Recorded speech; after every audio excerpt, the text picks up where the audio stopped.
Thank you, Madam Chair.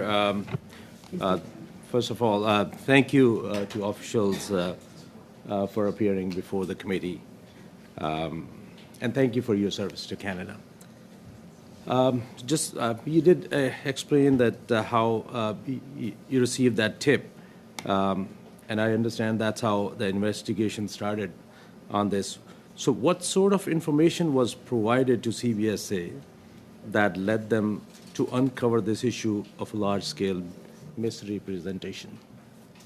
Thank you for the question, Madam Chair. What I will say is that we received information indicating that an individual was possibly overstaying their time in Canada, and that prompted us to look more deeply into their file, their circumstances, how they came into the country. But I will not get into the kind of the specifics of investigation, and given that those are the techniques we use to find fraudulent behavior. Thank you. The media have reported that there are approximately 700 students in this situation. The situation being that they are being accused of having studied in Canada using fraudulent documents. These students claim to be victims, but the investigation seems to suggest that some of the students knowingly took advantage of Canada's immigration system. Is this 700 numbers accurate? What is the breakdown of the students who are deemed to be victim versus those who are non-genuine? I know you did mention it, but can you expand on that, please? Thank you for the question. The 700 is a bit of a mystery. We're not sure what the source of that number is. As I noted, when we launched this investigation, we identified about 2,000 files of concern. We then worked with our colleagues at IRCC to further refine that, and that's where we identified 1,485 study permit applicants that may have involved fraudulent documents. That resulted in the cancellation of about 900 student permits, and we identified about 440 applicants whose permits had been approved and who were here in the country. That then leads to a number of about 300 where we are concerned that the individuals may have had fraudulent documents.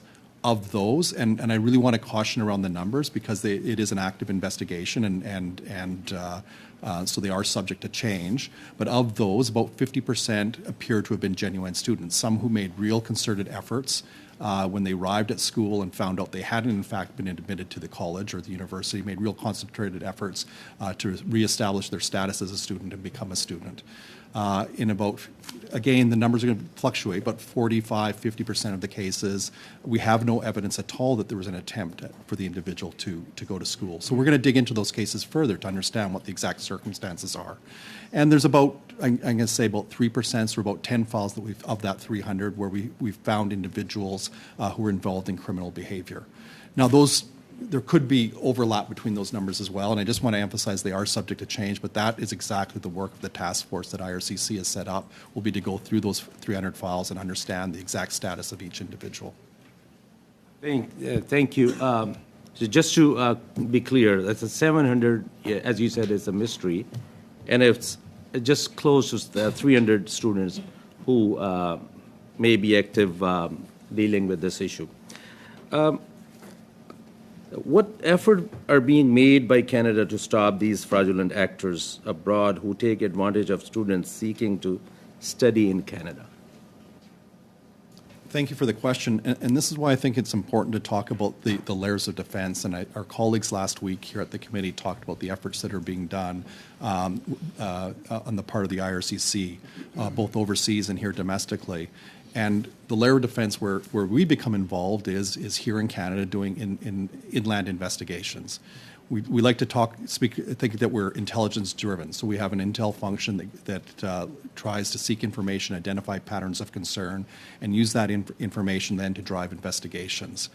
We have two types of investigations that we undertake, those that are administrative or tied to the regulations, but we'll also do criminal investigations that are primarily focused on those who are large-scale attempts at fraud and those who are facilitating the fraud rather than those who are victims of the fraud. Those are the layers of defense. It's a constant game. as we refine and get better at detecting fraud, those who want to benefit from our system will seek other ways of circumventing the measures that are put in place. And so it's a continual effort that we learn with each instance that we work through and refine our measures further and continue our efforts. I think as well then the role of students. They have that initial responsibility in terms of completing their documentation, and if they feel that they're being a victim of fraud, they should report that to us so that we can take additional action. Okay, thank you. I just have, I think, 20 seconds or 30? I had another, if you want to add something more to it for 15, 20 seconds, that'll be great. I just say again that the importance of the students, for example, who may suspect they have been provided fraudulent documents, to share that information with us so that we can proactively then launch additional investigations and tackle this problem. Thank you. With that.